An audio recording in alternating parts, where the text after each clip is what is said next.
Welcome to a fireside reading of Moby Dick by Herman Melville. Chapter 65. The Whale as a Dish. That mortal man should feed upon the creature that feeds his lamp, and, like Stubb, eat him by his own light, as you may say, this seems so outlandish a thing that one must needs go a little into the history and philosophy of it. It is upon record that 3 centuries ago the tongue of the right whale was esteemed a great delicacy in France and commanded large prices there. Also, that in Henry VIII's time a certain cook of the court obtained a handsome reward for inventing an admirable sauce to be eaten with barbecued porpoises, which, you remember, are a species of whale. Porpoises, indeed, are to this day considered fine eating.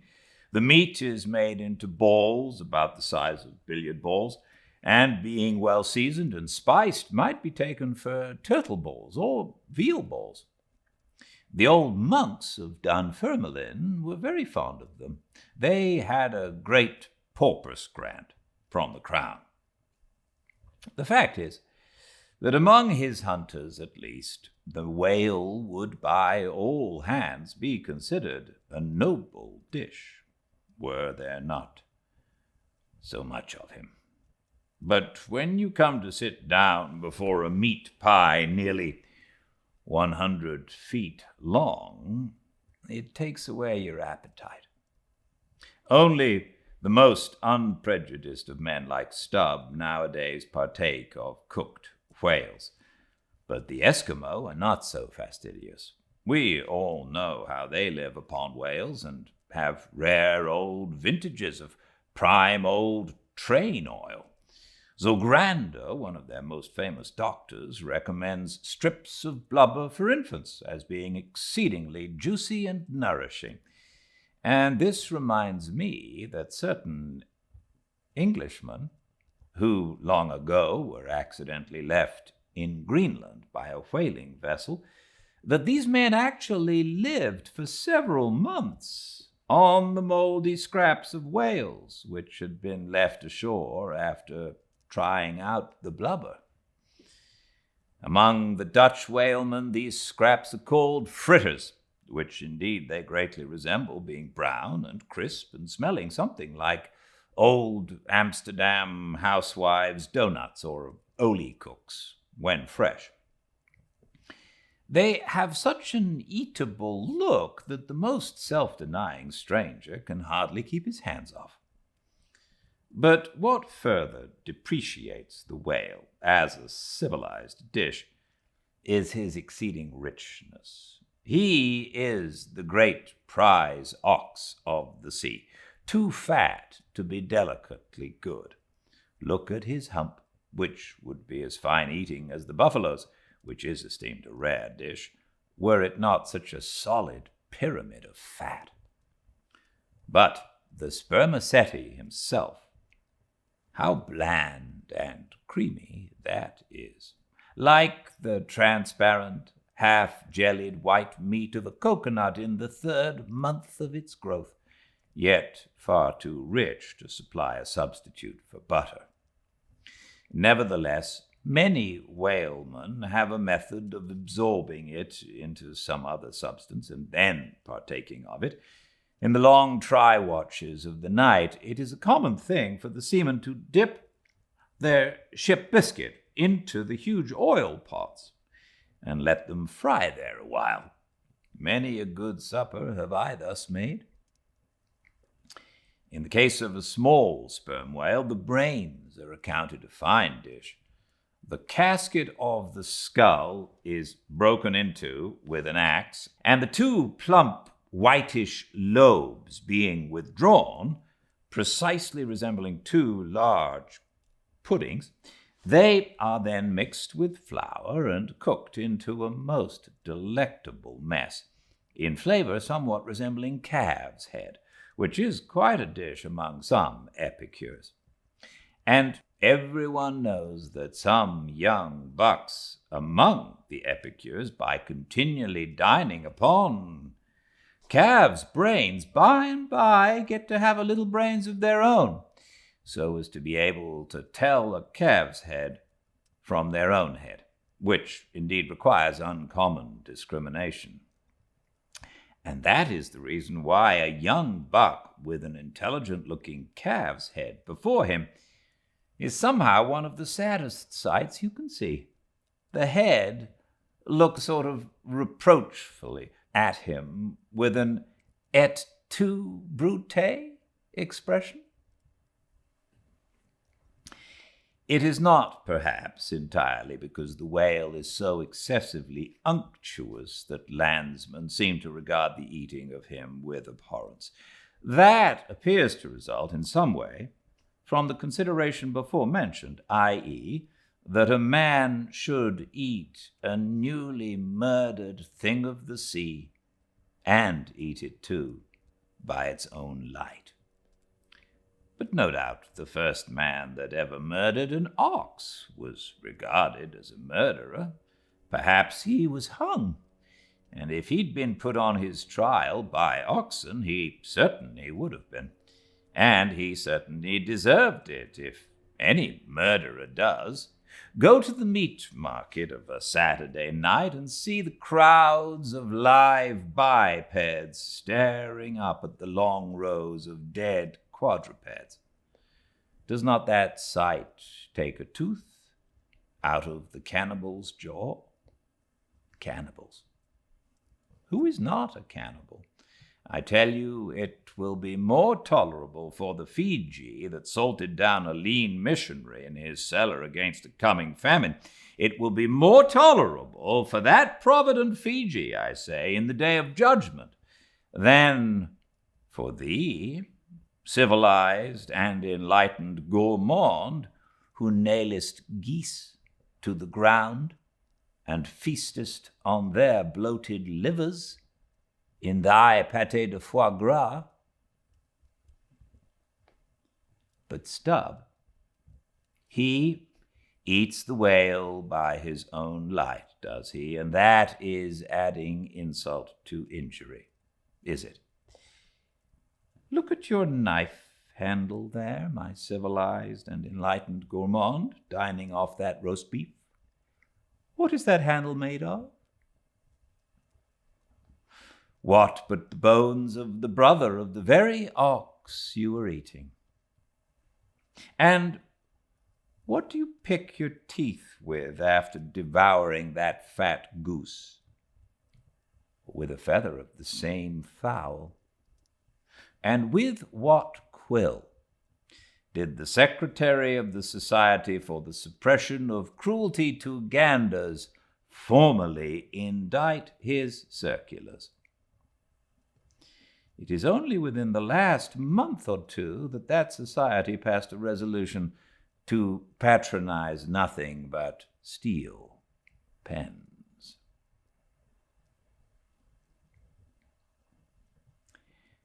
Chapter 66. The Shark Massacre. When in the southern fishery a captured sperm whale, after long and weary toil, is brought alongside late at night, it is not as a general thing at least customary to proceed at once to the business of cutting him in. For that business is an exceedingly laborious one, is not very soon completed, and requires all hands to set about it. Therefore, the common usage is to take in all sail, lash the helm a-lee, and then send everyone below to his hammock till daylight, with the reservation that until that time anchor watches shall be kept. That is, 2 and 2 for an hour. Each couple, the crew in rotation, shall mount the deck to see that all goes well. But sometimes, especially upon the line in the Pacific, this plan will not answer at all, because such incalculable hosts of sharks gather round the moored carcass that were he left so for 6 hours, say, on a stretch, little more than the skeleton would be visible by morning. In most other parts of the ocean, however, where these fish do not so largely abound, their wondrous voracity can be at times considerably diminished by vigorously stirring them up with sharp whaling spades, a procedure notwithstanding which in some instances only seems to tickle them into still greater activity. But it was not thus in the present case with the Pequod's sharks, though, to be sure, any man unaccustomed to such sights to have looked over her side that night would have almost thought the whole round sea was one huge cheese, and those sharks the maggots in it.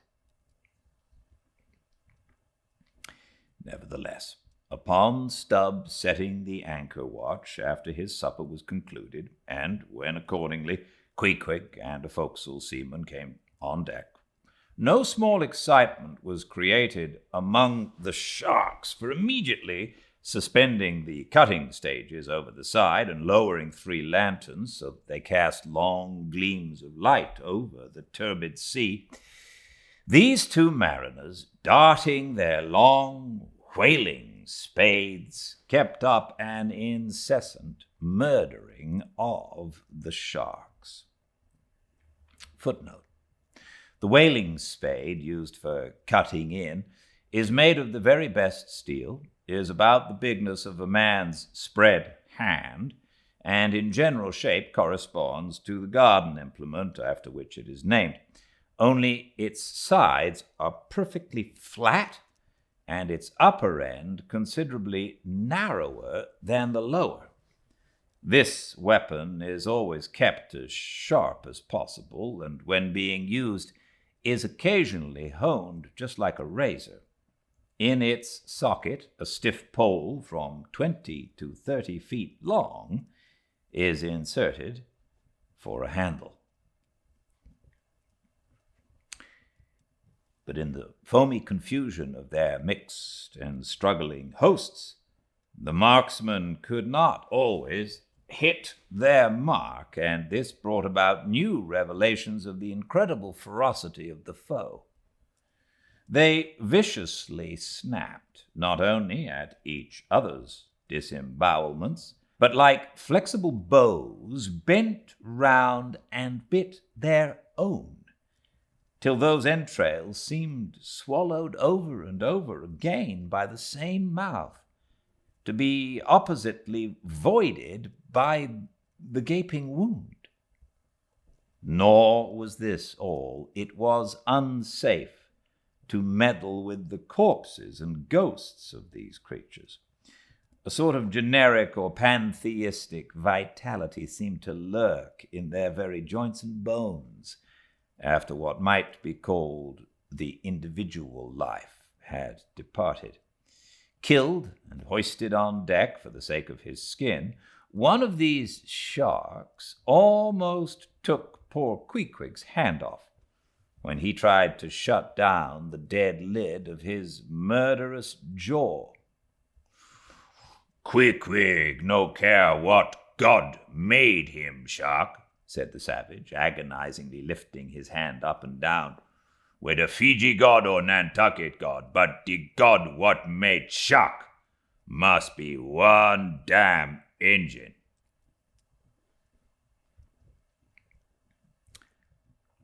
Chapter 67. Cutting in. It was a Saturday night, and such a Sabbath as followed. Ex officio professors of Sabbath breaking are all whalemen. The ivory Pequod was turned into what seemed a shamble, every sailor a butcher. You would have thought we were offering up 10,000 red oxen to the sea gods. In the first place, the enormous cutting tackles, among other ponderous things comprising a cluster of blocks generally painted green, and which no single man can possibly lift, This vast bunch of grapes was swayed up to the maintop and firmly lashed to the lower masthead, the strongest point anywhere above a ship's deck. The end of the hawser-like rope winding through these intricacies was then conducted to the windlass, and the huge lower block of the tackles was swung over the whale.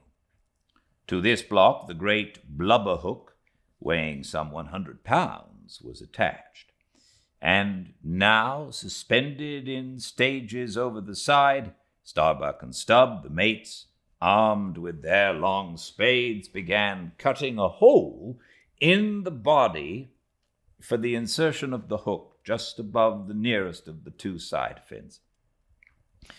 This done, a broad semicircular line is cut round the hole, the hook is inserted, and the main body of the crew, striking up a wild chorus, now commence heaving in one dense crowd at the windlass, when instantly the entire ship careens over on her side. Every bolt in her starts like the nail heads of an old house in frosty weather. She trembles, quivers, and nods her frightened mastheads to the sky. More and more she leans over to the whale, while every grasping heave of the windlass is answered by a helping heave from the billows, till at last a swift, startling snap is heard.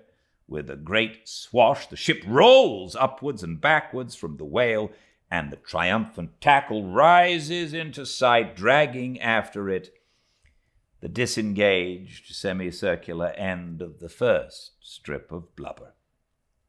Now, as the blubber envelops the whale, precisely as the rind does an orange, so it is stripped off from the body precisely as an orange is sometimes stripped by spiralizing it. For the strain constantly kept up by the windlass continually keeps the whale rolling over and over in the water, and as the blubber in one strip uniformly peels off along the line called the scarf, simultaneously cut by the spades of Starbuck and Stubb, the mates, and just as fast as it is thus peeled off, and indeed by that very act itself, it is all the time being hoisted higher and higher aloft, till its upper end grazes the maintop. The men at the windlass then cease heaving, and for a moment or two the prodigious blood-dripping mass sways to and fro, as if let down from the sky, and everyone present must take good heed to dodge it when it swings, else it may box his ears and pitch him headlong overboard.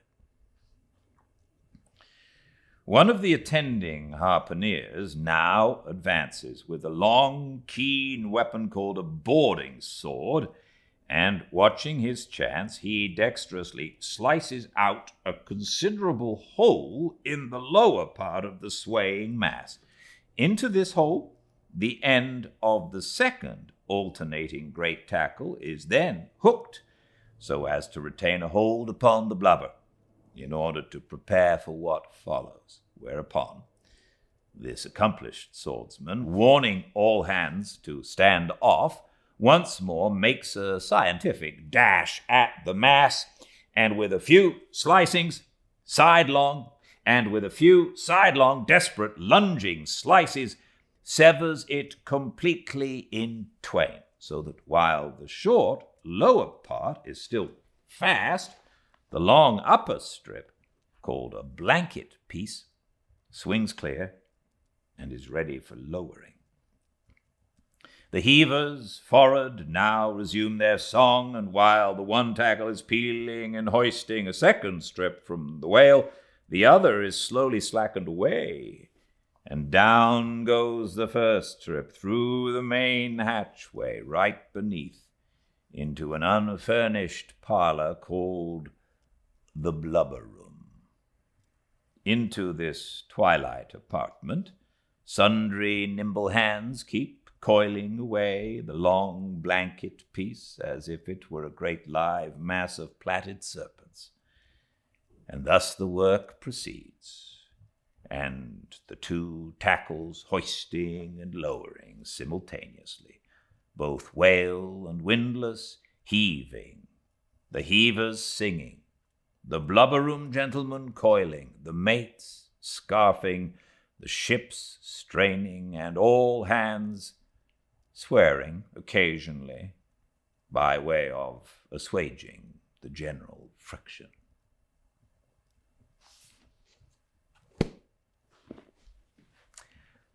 Fascinating. I hope you are enjoying this book. It's gruesome, but it's really very interesting, I find. I hope you do too.